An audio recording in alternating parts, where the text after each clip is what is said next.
Halo, shalom saudara. Hari-hari ini saya melihat ada banyak sekali orang sedih, berduka, setiap hari menangis, setiap hari tidak mau makan, bahkan tidak mau ketemu dengan orang lain. Setelah cek and recheck, mengerikan sekali. Sedih karena kesalahan yang dia lakukan. Sedih karena sebuah masalah yang terjadi oleh karena perbuatannya sendiri. Nah, ini mengerikan. Mengapa saya bilang mengerikan, saudara? Karena waktu saudara berbuat salah, ada masalah yang terjadi, harusnya kita menyadari untuk apa?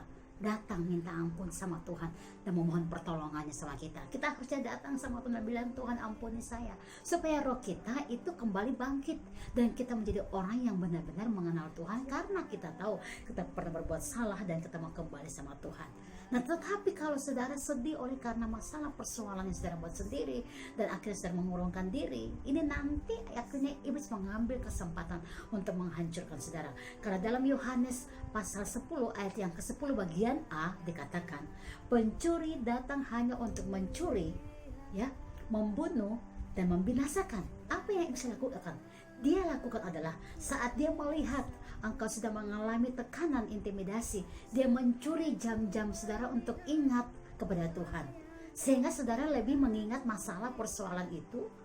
Dan jika itu sudah curi jam-jammu untuk ingat kepada Tuhan, ingat firman-Nya, ingat jam doa saudara, dia akan membunuh roh saudara. Artinya karena masalah yang saudara pikirkan pagi siang malam, hal-hal yang terjadi karena memang kesalahan saudara sendiri itu terjadi, saudara merasa bersalah dengan luar biasa, dia menaruh roh intimidasi untuk membunuh roh saudara, sehingga saudara akhirnya nggak berniat lagi mencari Tuhan, nggak ingin lagi bertemu dengan Tuhan, tidak mau lagi konseling atau bahkan meminta orang doakan saudara juga kayaknya tidak mau. Karena apa? Udah tertinggal dan dibiarkan roh yang namanya duka cita secara daging itu menguasai saudara. Saudara terintimidasi, saudara dikekang oleh roh yang membuat saudara merasa bersalah begitu luar biasa.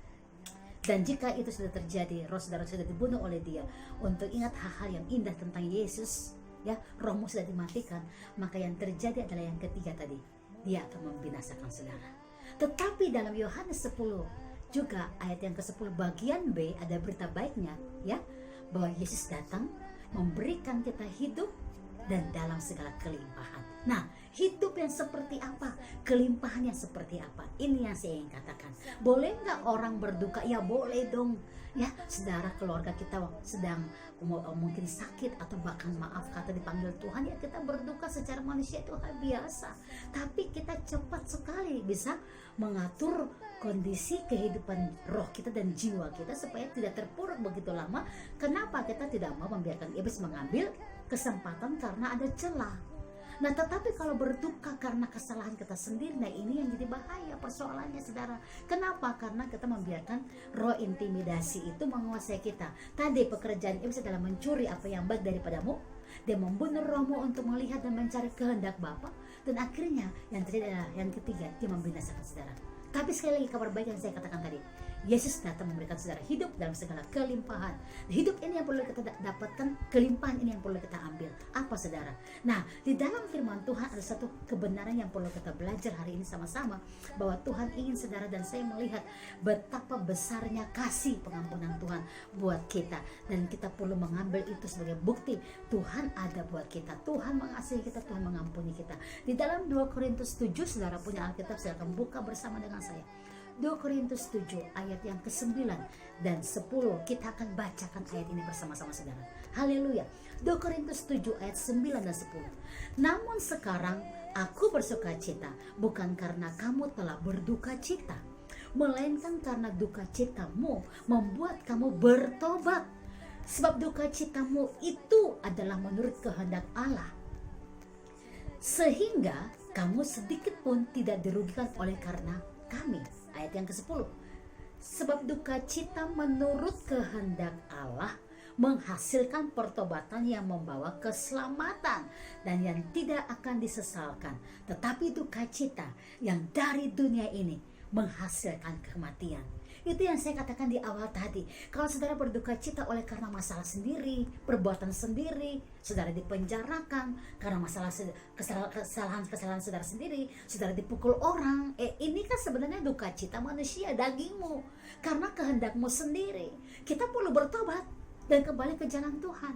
Tetapi bagaimana orang yang berduka cita yang Tuhan katakan kehendak Allah? Dalam teks ini Paulus menuliskan firman atau pesan-pesan rohnya kepada jemaat di Korintus, dan cukup keras karena Paulus menegur mereka yang hidup tidak tertib dalam roh. Lalu orang-orang yang sudah kenal Tuhan melalui pelayanan Paulus ini merasa sangat ditegur. Mereka menangis, mereka berduka cita. Tapi Paulus berkata, aku sekarang bersuka cita bukan karena duka cita dagingmu, tapi aku mulai engkau berduka cita karena engkau mengerti apa yang baik, apa kehendak Tuhan. Dari suratku yang menegur kamu, sehingga kamu mengerti kehendak Tuhan, kamu kembali ke jalan Tuhan. Ini yang luar biasa. Kenapa? Ayat 10 menerangkan sangat jelas dalam 2 Korintus 7 tadi. Sebab duka cita menurut kehendak Allah menghasilkan pertobatan. Dan itu yang seluruh jemaat Korintus, mereka melakukan itu. Duka cita yang melahirkan pertobatan. Teguran-teguran roh mereka terima untuk mereka kembali ke jalan Tuhan. Mereka menangis, mereka bersuka cita karena roh Allah. Ini duka cita yang luar biasa, melahirkan pertobatan. Sehingga iman jemaat-jemaat di Korintus semakin hari semakin naik. Dan Tuhan inginkan seperti itu. Setiap kali engkau ditegur oleh firman Allah, engkau dibawa dalam kebenaran firman Allah untuk melihat kembali kasih karunia Tuhan, engkau harus mengerti. Karena firman Allah ditulis untuk menegur, membawa orang ke jalan kebenaran, menyatakan kesalahan-kesalahan, menuntun orang untuk mengerti kehidupan yang benar dalam kebenaran firman. So, firman Allah menghantarkan kita. Kalau setiap hari engkau menolak firman dan engkau berkata firman ini bukan untuk saya, tapi untuk orang itu, ini bahaya. Kita nggak pernah bisa mengalami pertobatan kekal. Makanya hidup kita sebentar naik, sebentar turun, sebentar naik, sebentar turun. Padahal dalam Tuhan harusnya hidup kita naik. Oke, turun sebentar karena ada sesuatu yang tapi kita nggak biarkan itu menguasai kita. Kita langsung naik lebih tinggi lagi, dan harusnya seperti itu hidup rohani kita, semakin naik untuk kemuliaan Tuhan. Ada 2 tokoh Alkitab yang saya mau ajarkan buat kita pada hari ini, saat ini juga, tentang bagaimana mereka punya sikap mengambil langkah bertobat sungguh-sungguh kembali ke jalan Tuhan, dan mereka mengalami kehidupan kekal. Tadi Tuhan datang memberi hidup, dan dalam segala kelimpahan mereka menangkap dan mengambil kehidupan kekal, dan mereka mengambil kelimpahan dari hidup kekal ini. Ini luar biasa, 2 tokoh. So, dua-dua ini adalah ada murid Yesus, pengikut Kristus yang sangat mencintai Tuhan, yang setia mencintai Tuhan. Tetapi secara daging manusia, mereka pernah jatuh ke dalam kesalahan mereka sendiri. Siapa? Yang pertama kita bicara tentang tokoh yang bernama Yudas. Semua orang tahu tokoh ini ya. Waktu dia berbuat salah dan dia sadar bahwa dia diperdayakan untuk menangkap Yesus, ada penyesalan dalam hatinya yang terjadi. Nah, langkah Yudas ini menentukan dia akan mati kekekalan atau hidup dalam kekekalan. Ini dia saudara, keputusan saudara dari apa yang terjadi, kesalahan-kesalahan ini akan menentukan saudara nanti akan hidup dalam kemenangan atau dalam kekalahan, ya. Nah, Yudas waktu mengerti, sadar dia pernah berbuat kesalahan, dia lari menyendirikan dirinya, dia membiarkan kesalahan itu menguasai dia. Ada tuduhan-tuduhan yang terjadi, dia membiarkan roh intimidasi itu menguasai dia dengan luar biasa, sehingga dia memojokkan dirinya, dan akhirnya penyesalan yang tanpa pertobatan, kalau Yudas, karena dia hanya menyesal, dia merenungkan, tapi dia nggak pernah mau kembali ke jalan Tuhan. Nah, itu loh, ini bahayanya. Kalau saudara hanya, ya Tuhan saya salah, tapi nggak pernah mau kembali ke jalan Tuhan, ini harus pakai cara yang engkau alami itu untuk mengintimidasimu dan akhirnya menghancurkan engkau. Yang terjadi dengan Yudas seperti itu. Saat dia menyendiri, membiarkan rasa bersalah menuding dia terus hari demi hari, akhirnya dia mati sia-sia dengan semua isi perutnya keluar. Dan nama Yudas di dalam Alkitab hilang, panggilannya semua lenyap. Ini yang saya katakan, mati binasa saudara. Mengerikan, buat kesalahan tapi tidak mau kembali ke jalan Tuhan untuk bertobat. Tokoh yang kedua, siapa saudara? Petrus buat juga kesalahan, bahkan dia lebih menyangkal Yesus. Ditanya, apakah engkau adalah pengikutnya? Oh bukan. Dan dia akhirnya ingat waktu ayam berkokok 3 kali. Tuhan pernah bilang, engkau akan menyangkal aku setelah ayam berkokok 3 kali. Dia betul mengalami juga sama seperti Yudas, menyesal. Oh Tuhan, ampuni saya. Good, ada penyesalan. Intinya orang kalau berbuat kesalahan, ada penyesalan, itu penting. Tapi nggak cukup di penyesalan saja, harus melangkah, mengambil sikap sungguh-sungguh mau bertobat. Yudas tadi hanya menyesal, stop di penyesalan, tidak mau melangkah mengambil sikap pertobatan, nggak mau kumpul dengan teman-teman seimannya, bangun imannya kembali, nggak mau, hanya di rumah memojokkan diri, menyendiri. Akhirnya iblis menguasai dia dan mati sia-sia. Petrus pernah berbuat kesalahan, tetapi dia saat menyesal, dia kembali ke teman-teman sepelayanannya, rekan-rekan sekerja, murid-murid Yesus. Mungkin di sana ada orang-orang yang berkata, kenapa kamu seperti itu? Ya biasa, tapi dia nggak rubriskan dagingnya. Karena setiap kesalahan ada konsekuensinya, saudara. Ingat itu ya, setiap kesalahan pasti ada konsekuensi. Jangan lihat konsekuensinya, tapi lihat kemenangan di balik konsekuensi yang kita terima. Karena sikap kita yang mengambil langkah untuk mau bertobat, itu yang perlu dicari tahu, itu yang perlu saudara kejar. Petrus mengambil langkah bertobat. Ada penyesalan dan dia melangkah untuk bertobat. Dia kumpul dengan teman-teman seimannya, dan betul akhirnya dia bisa menyaksikan waktu Yesus bangkit, ya, Yesus menampakkan diri kepada mereka. Bahkan Petrus juga pun ikut melihat kejadian yang luar biasa ini. Dan yang luar biasa lagi, dia menyaksikan sampai Tuhan naik ke surga. Dia waktu mendengar janji Tuhan, aku akan memberikan rohku kepadamu, ya, sampai engkau diperlengkapi. Tapi sebelum Roh Kudus dicurahkan, engkau harus tinggal di Yerusalem. Yerusalem bicara tentang tempat pertama kali mengalami Tuhan, rumah rohani. Karena di sana proses rohani akan dibentuk untuk membuat engkau indah. Petrus mengikuti instruksi itu. Waktu mereka lihat Tuhan naik ke surga, ya, dan mereka kembali ke Yerusalem, Alkitab mencatat mereka naik ke ruang atas, memuji menyembah Tuhan dengan luar biasa. Dalam Kisah Para Rasul 1, saudara bisa baca dengan sangat jelas. Dan 2, ya, waktu akhirnya hari itu tiba, di mana roh dicurahkan. Bahkan Petrus dikatakan, dia yang tampil duluan dengan sangat berani, dengan suara yang sangat lantang, karena rohnya sudah mengalami perubahan. Ada proses waktu Tuhan bilang jangan kemana-mana, kembalilah ke Yerusalem. Itu proses.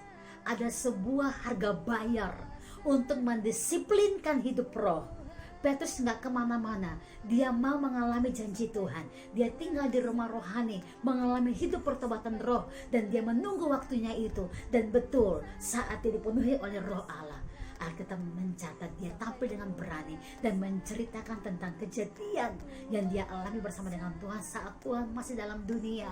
Dari saat Tuhan pergi penginjilan sampai Tuhan naik ke surga, dia menyaksikan. Bahkan ada orang bilang, oh mereka ini mabuk. Dan dia berkata, mereka ini gak mabuk, baru jam 9 pagi.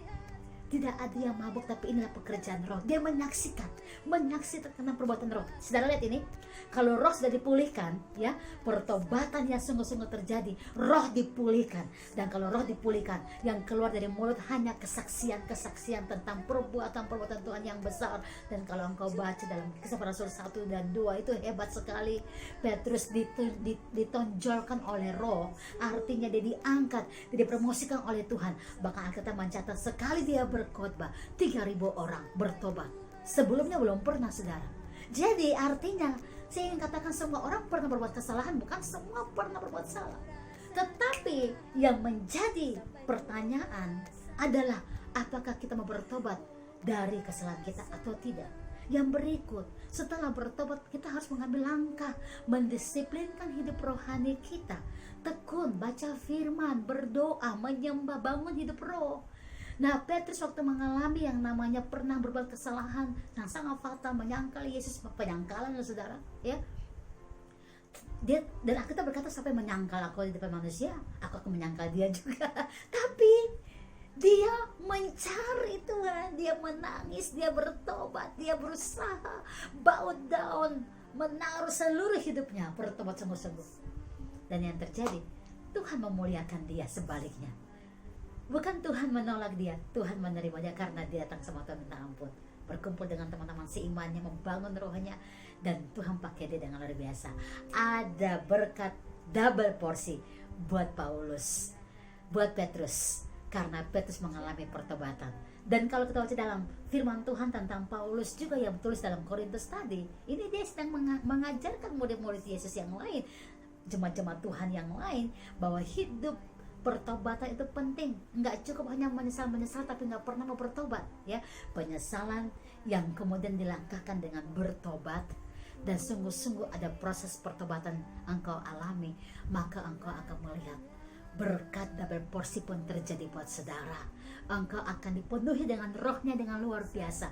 Engkau akan menjadi saksi Tuhan dengan yang hebat Tuhan sampaikan, dan engkau menyampaikan bagi orang lain. Ada banyak orang diberkati dengan kehidupan pertobatanmu, dan itulah cara Tuhan membawa engkau dari kemuliaan kepada kemuliaan lebih besar lagi, supaya namanya diagungkan. Hari ini kalau engkau pernah merasa aku pernah berbuat kesalahan, dan engkau sudah pernah juga ingin maaf kata bunuh diri pada penyesalan, jangan buka celah buat iblis.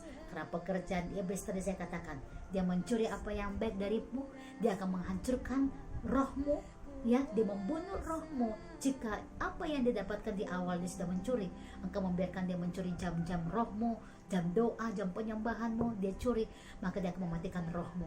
Dan kalau rohmu sudah mati, dia pasti akan membinasakan engkau. Tetapi kalau engkau mengambil sikap seperti Petrus yang mau bertobat, saya percaya perkataan Paulus kepada murid-muridnya, kepada seluruh jemaat di Korintus pun, kita pun ikut mengalami duka cita yang dari Allah, melahirkan pertobatan untuk mengalami hidup kekal bersama dengan Dia. Belum terlambat, Tuhan sedang membuka tangan menyambut saudara. Jika engkau mau bertobat dengan sungguh-sungguh dan mau disiplinkan hidup rohmu, mengambil berkat Tuhan, saya percaya hari ini berkat Tuhan sedang menanti engkau. Engkau akan dipakai Tuhan 2 kali lipat. Engkau akan dipakai Tuhan dengan cara ajaib, sebagaimana Petrus dipakai oleh Tuhan. Demikian rohmu, jiwamu, tubuhmu, hidupmu akan dipakai oleh Tuhan dengan cara ajaib, karena engkau mengalami pertobatan sejati. Datang sama Tuhan dan biarkan Dia bergerak di dalam engkau.